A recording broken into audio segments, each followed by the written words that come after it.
Informasi selanjutnya, jutaan warga Jakarta masih kesulitan untuk memiliki rumah. Selain harga rumah yang semakin tidak terjangkau, keterbatasan lahan pun menjadi salah satu penyebab warga Jakarta sulit mendapatkan rumah. Informasi pertama, pemirsa, pemerintah Kota Jakarta Selatan kembali menertibkan bangunan di bantaran Sungai Ciliwung, Bukit Duri, Tebet, Jakarta Selatan.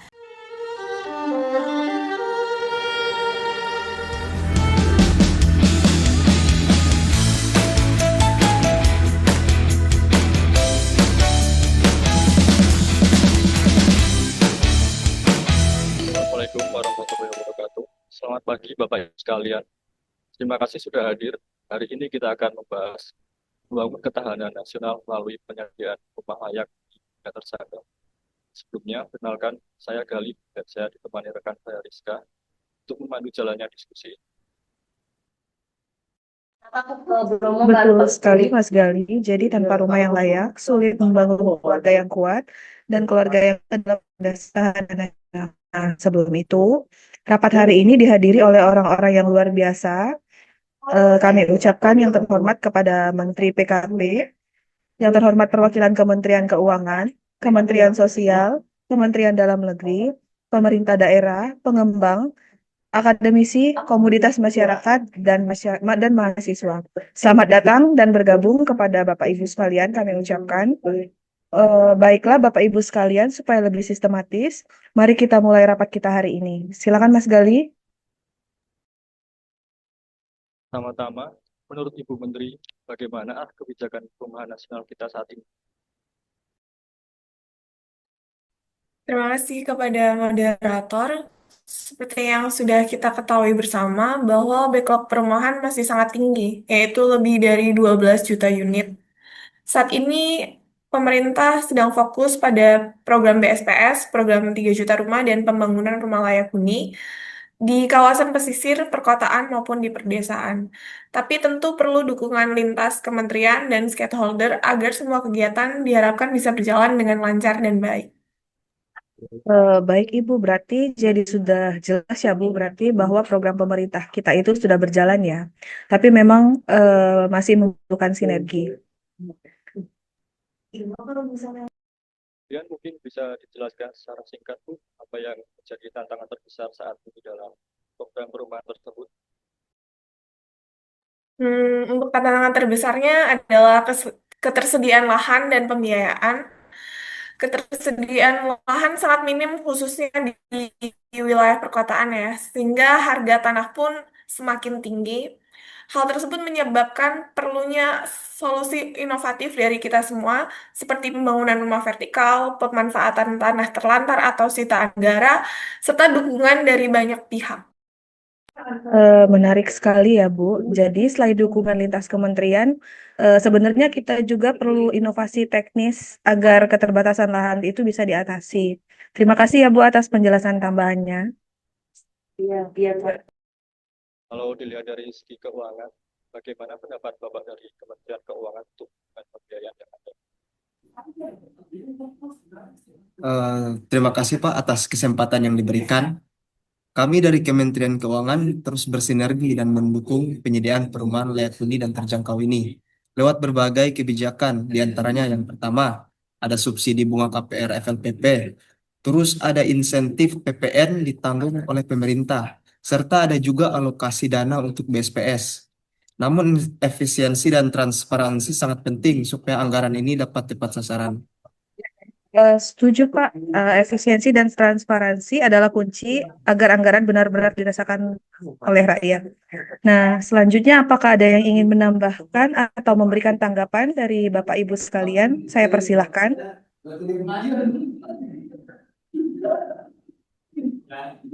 Apakah suara saya terdengar? Bisa Pak, silakan Pak. Oh ya, ya terima kasih Mbak Rizka. Izin Pak Menteri, di daerah jujur aja sering macet. Program subsidinya ada, tapi rakyat kesandung di syarat administrasi. Formulir numpuk kayak tumpukan jerami.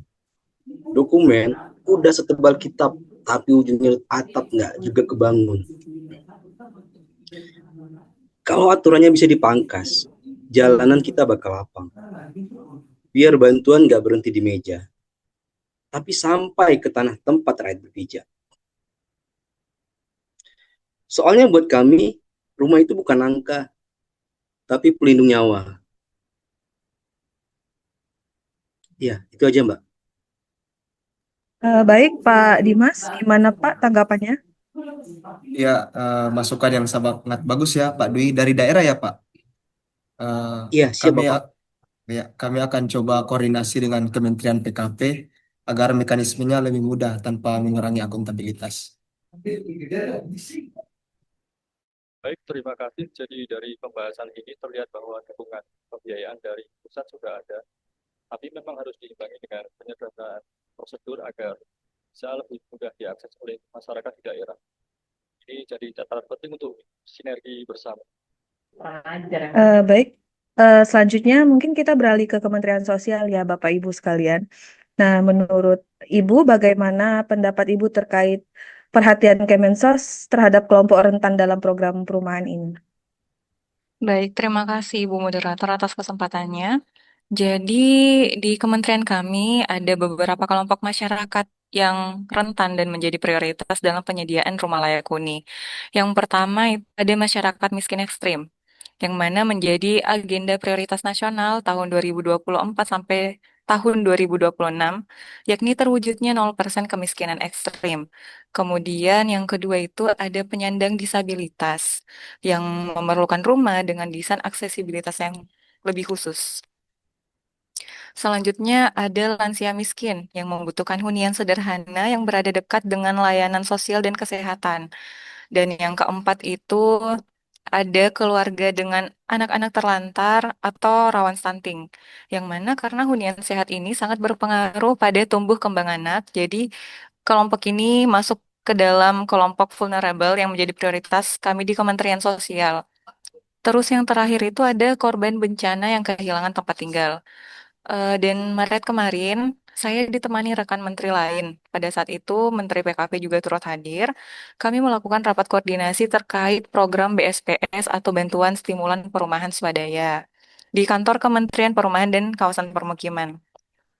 Dan kami setuju untuk bersinergi bersama guna mensukseskan program prioritas Presiden Prabowo terkait target 0% kemiskinan ekstrim pada tahun 2026 dan melalui penyediaan rumah layak, perbaikan akses sanitasi, air bersih, dan lingkungan sehat. Dan kami juga siap menjamin data kemiskinan di data sen peringkingannya itu lebih jelas mulai dari desil 1, 2, 3, dan seterusnya. Sehingga layak dijadikan acuan penerima bantuan program-program di Kementerian PKP. Apakah ada pendekatan khusus yang ditawarkan Kemensos dalam menginisiasi program rumah layak huni yang dimiliki Kementerian PKP? Dari kami Kemensos sendiri, Pak, itu memiliki beberapa pendekatan ya. Dan untuk penyaluran bantuannya itu, kelompok miskin dan rentan itu, kami melakukannya melalui data sen, atau sekarang lebih dikenal dengan data tunggal sosial dan ekonomi nasional, yang merupakan hasil integrasi tiga data utama ada DTKS, Rego Sosek atau Registrasi Sosial Ekonomi, dan P3KE atau Program Percepatan Pengentasan Kemiskinan Ekstrim. Jadi pengelolaan dan validasi dataset ini dilakukan bersama dengan BPS. Dan dataset ini bertujuan yaitu agar semua program bantuan sosial, termasuk program terkait hunian atau rumah layak huni itu, dapat tersalurkan tepat sasaran kepada masyarakat-masyarakat miskin yang datanya terdata di datasen. Dan ini juga akan membantu mengidentifikasi kelompok rentan yang selama ini mungkin belum terdata secara tepat. Misalnya keluarga miskin ekstrim, ada penyandang disabilitas, lansia, korban bencana, yang pindah domisili atau berubah status sosial ekonomi, namun belum diperbarui dalam data lama. Nah, melalui dataset ini, Kementerian PKP tidak perlu lagi melakukan verifikasi sasaran dari nol, melainkan memakai data hasil integrasi Kemensos, BPS, dan Pemda. Berarti integrasi data memang penting ya agar tidak ada kelompok rentan yang terlewat. Itu Bu. Iya, benar sekali, Bapak. Di sini Bu Aziza, kalau boleh menambahkan ya, seringkali tuh masyarakat miskin justru tidak tahu cara mendaftar program ini. Jadi kami harap Kemensos bisa melibatkan komunitas lokal atau LSM dalam sosialisasi. Betul sekali, Bu Vivi. Jadi kolaborasi dengan komunitas lokal dan LSM akan sangat membantu memperluas jangkauan. Berharap bantuan dari LSM-LSM terkait hal tersebut, sehingga informasi bisa sampai langsung ke masyarakat.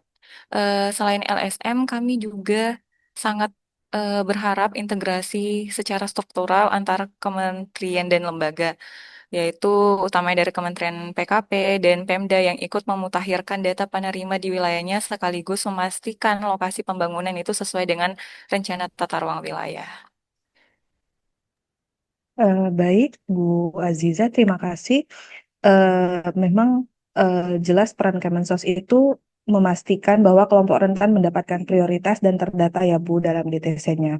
Dan dari data tersebut mungkin akan memudahkan penyaluran bantuan BSPS dan penyediaan rumah layak huni dari Kementerian PKP-nya. Nah, sehingga bisa nanti kita tarik benang merahnya bahwa keterkaitan kedua kementerian ini itu perlu adanya sinergi dan kolaborasi yang baik antar setiap stakeholder yang ada untuk mewujudkan penyediaan RPLH yang tepat sasaran. Em, Kalau dari Kementerian Dalam Negeri, bagaimana peran Pemda dalam mendukung program perumahan layak? Baik, terima kasih. Sebagaimana kita pahami bersama, perumahan layak huni bukan hanya sekedar kebutuhan dasar, tetapi juga bagian penting dari peningkatan kualitas hidup masyarakat. Oleh karena itu, peran pemerintah daerah menjadi sangat strategis dan krusial dalam mendukung keberhasilan program ini.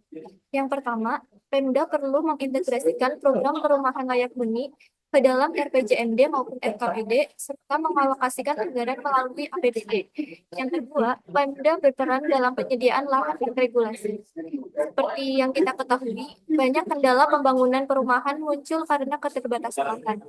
Oleh karena itu, Pemda dapat melakukan penataan ruang, penyediaan tanah aset daerah, serta penyederhanaan perizinan.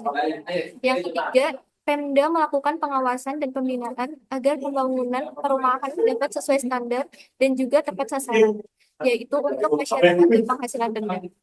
Dengan peran-peran tersebut, kami yakin Pemda bisa menjadi ujung tombak keberhasilan program perumahan layak huni di daerahnya masing-masing. Baik, berarti bisa kita tarik bahwa sinkronisasi pusat dan daerah itu harus akan menjadi kuncinya. Selanjutnya, apakah ada yang mau menambahkan dari Bapak Ibu sekalian? Izin untuk menambahkan, Bu. Memang Boleh, betul Pak. sekali, Silakan. kadang baik, memang betul sekali sih, kadang izin di daerah itu justru lama sekali. Jadi kalau prosesnya bisa lebih dipercepat, kami selaku pengembang pun bisa membangun lebih efisien dan cepat seperti itu.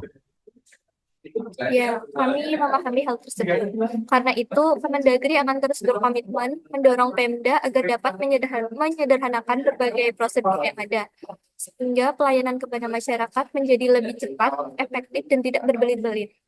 Namun, penyederhanaan ini tentunya tetap memperhatikan aspek hukum, aturan yang berlaku, serta prinsip akuntabilitas agar setiap kebijakan maupun tindakan yang diambil tetap transparan dan dapat dipertanggungjawabkan, serta dapat memberikan kepastian hukum bagi semua pihak. Dengan demikian, harapannya proses penyelenggaraan pemerintahan, khususnya dalam mendukung program perumahan layak ini, bisa berjalan lebih lancar, efisien, dan benar-benar dirasakan manfaatnya oleh masyarakat.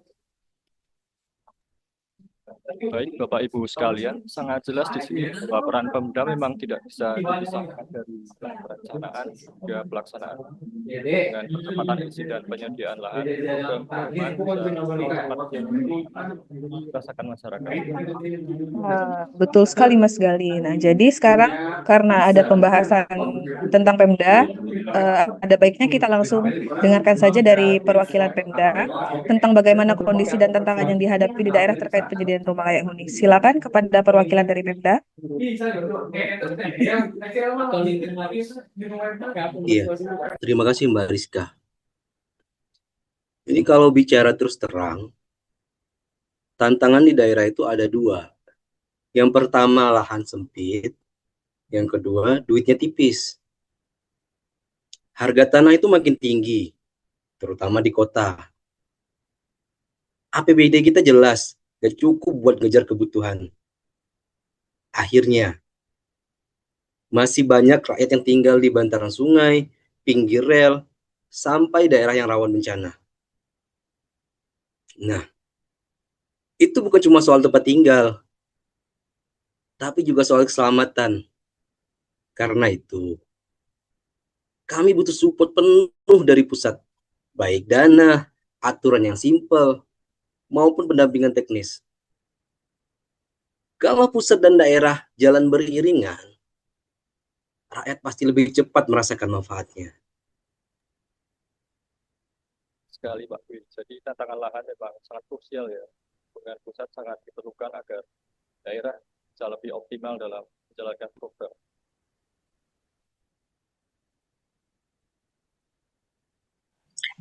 Mungkin salah satu solusi yang bisa dipertimbangkan adalah membangun rumah vertikal atau rumah susun sederhana, sehingga keterbatasan lahan ini tidak menjadi hambatan ke depannya. Iya, betul Bu Nadine. Rumah vertikal itu bisa jadi jawaban. Tapi membangunnya itu butuh modal besar, butuh tenaga ahli, dan butuh kepastian regulasi. Kami daerah siap maju, asal ada sokongan penuh dari pusat. Kalau kita gotong royong, masalah ini bukan masalah yang susah, tapi masalah yang sepele. Masalah ini bisa ditaklukkan.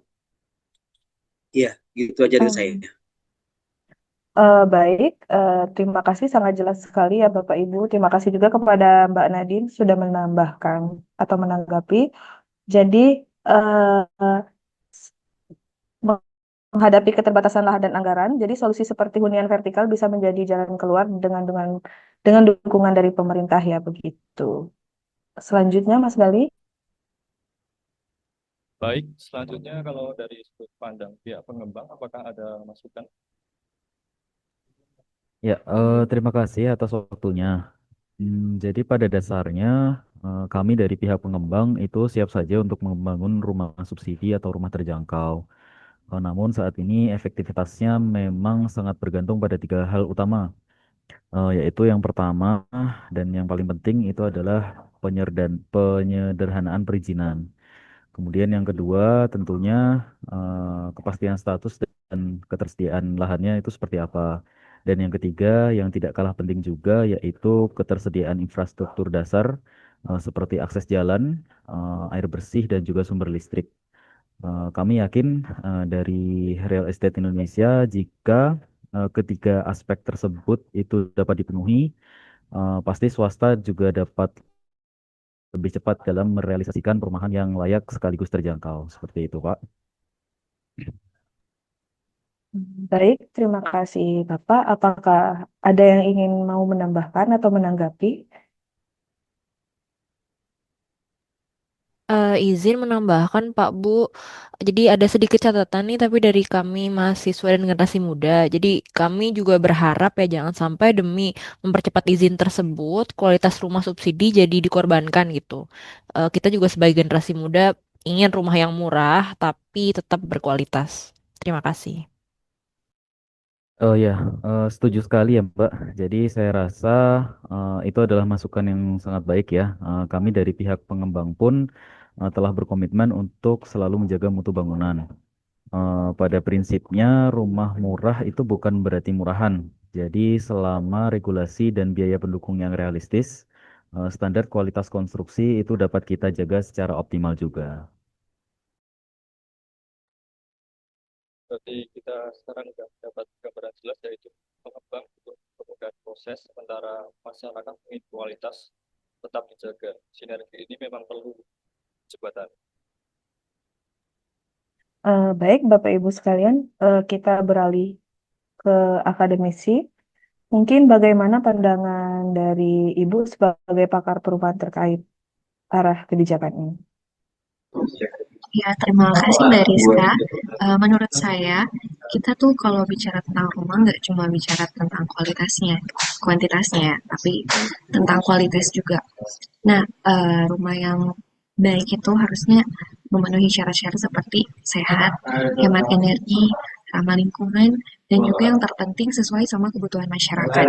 Nah, sekarang tuh banyak lagi berkembang teknologi modular atau prefabrikasi yang bisa menekan biaya sekaligus juga mempercepat pembangunan.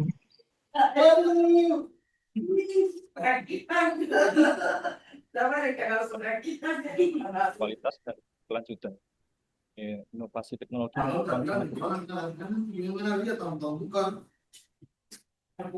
Kalau begitu, kami dari Kementerian Keuangan bisa mempertimbangkan memberikan insentif bagi pengembang yang menggunakan teknologi ramah lingkungan.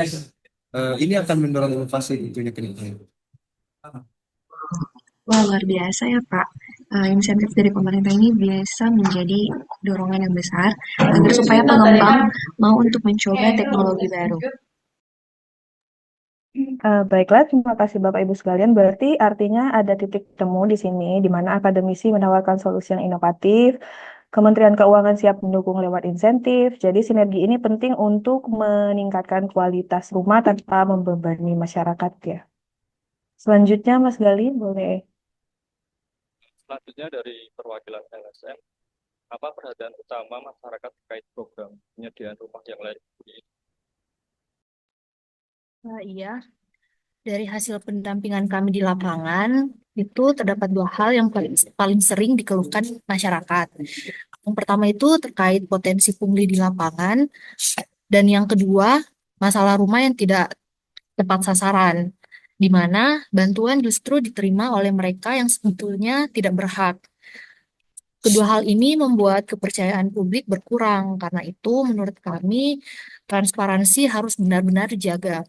Selain itu, masyarakat sebaiknya dilibatkan sejak awal, mulai dari tahap perencanaan, pelaksanaan, hingga pengawasan, agar mereka merasa memiliki program ini dan manfaatnya bisa benar-benar dirasakan oleh masyarakat. Catatan yang penting dari Bu Vivi ini mungkin bisa ditanggapi oleh Ibu Menteri dari PKP. Saya persilahkan Bu untuk menanggapi. Saya setuju sih. Kami dari PKP pun sedang memperkuat mekanisme pengawasan program, termasuk dengan mengembangkan aplikasi digital. Dengan aplikasi tersebut, diharapkan masyarakat bisa memantau secara langsung keberjalanan program tersebut, sehingga bisa menekan potensi penyimpangan di lapangan. Iya benar Bu, itu langkah yang sangat positif. Jadi jika informasi bisa diakses terbuka, maka potensi penyalahgunaan akan jauh berkurang. Dari sisi kami, pendampingan di lapangan juga akan lebih mudah karena data yang jelas akan memudahkan kami untuk memastikan penerimaan bantuan memang sesuai kriteria. Transparansi semacam ini akan membuat masyarakat lebih percaya sekaligus lebih aktif berpartisipasi. Jelas ya, peran masyarakat bukan hanya sebagai penerima, tapi juga sebagai pengawas. Nah, ini sejalan dengan prinsip keterbukaan dan gotong royong. Lanjut, Mbak Rizka.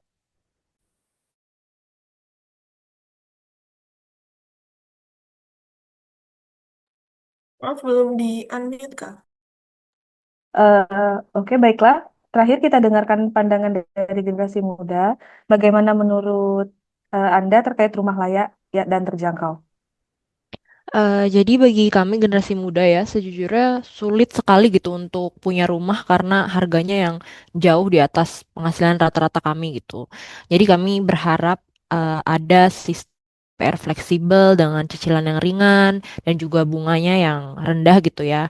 Mungkin seperti hunian vertikal yang terjangkau, juga sistem digital yang transparan gitu supaya kita nih generasi muda yang melek digital gitu bisa eh, miliki rumah dan sambil juga memantau gitu kalau misalnya memang itu adalah program dari pemerintah.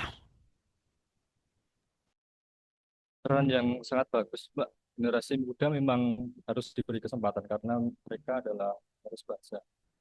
Akses kepemilikan rumah pastinya akan jadi fondasi ketahanan. Izin untuk menambahkan, betul sekali apa yang dikatakan Mbak Devira. Memang sebagai komitmen kami selaku pengembang untuk ikut serta dapat menyukseskan program pemerintah, kami dari pihak pengembang juga siap untuk membangun hunian vertikal khususnya untuk generasi muda. Tentunya desain yang telah modern, kontekstual, dan dengan harga yang juga terjangkau. Wah, itu akan sangat membantu kami sih, Mas. Asal cicilannya juga realistis ya dan fasilitasnya tetap memadai gitu. Tentu bakal banyak anak muda yang tertarik sih untuk mengikuti program tersebut dan membeli rumah tersebut gitu. Baik, berarti keterlibatan generasi muda itu memang sangat penting, di mana dengan dukungan semua pihak, rumah untuk generasi muda terwujud tanpa mengorbankan kualitas dan menjadi beban kapasitas. Mas Gali, boleh lanjutkan?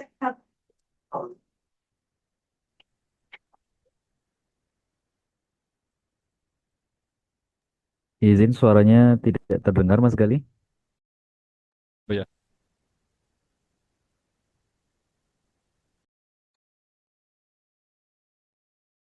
terima kasih pada seluruh stakeholder yang sudah menyampaikan pandangannya. Dari diskusi hari ini, kita bisa simpulkan bahwa penyediaan rumah layak huni dan terjangkau bukan hanya soal fisik bangunan, tetapi juga bagian penting dari membangun ketahanan nasional. Rumah yang layak akan menciptakan keluarga yang sejahtera, dan keluarga sejahtera adalah pilar bangsa yang kuat. Benar sekali, Mas Gali. Sekali lagi kami ucapkan terima kasih kepada seluruh stakeholder. Tadi juga kita mendengar bagaimana sinergi antara pemerintah pusat, daerah, swasta, akademisi, LSM, hingga generasi muda itu sangat diperlukan. Nah, dari sini kita bisa melihat bahwa nilai-nilai bela negara itu tercermin dalam semangat gotong royong dan tanggung jawab bersama untuk menyediakan rumah bagi rakyat. Nah, juga ada wawasan kebangsaan terlihat ketika kita sepakat bahwa pembangunan perumahan itu tidak boleh hanya terpusat di kota seperti yang kita sudah diskusikan sebelumnya, tapi merata hingga pelosok agar tidak ada warga yang tertinggal. Selain itu juga isu kebangsaan seperti kemiskinan, ketimpangan akses, dan keterbatasan lahan dapat kita atasi dengan kolaborasi dan inovasi bersama. Nah, inilah wujud nyata bahwa urusan perumahan adalah sebagian dari menjaga persatuan, keadilan sosial, dan keberlanjutan pembangunan bangsa. Terima kasih, Bapak Ibu. Jadi Terima rumah kasih, Mbak. baik,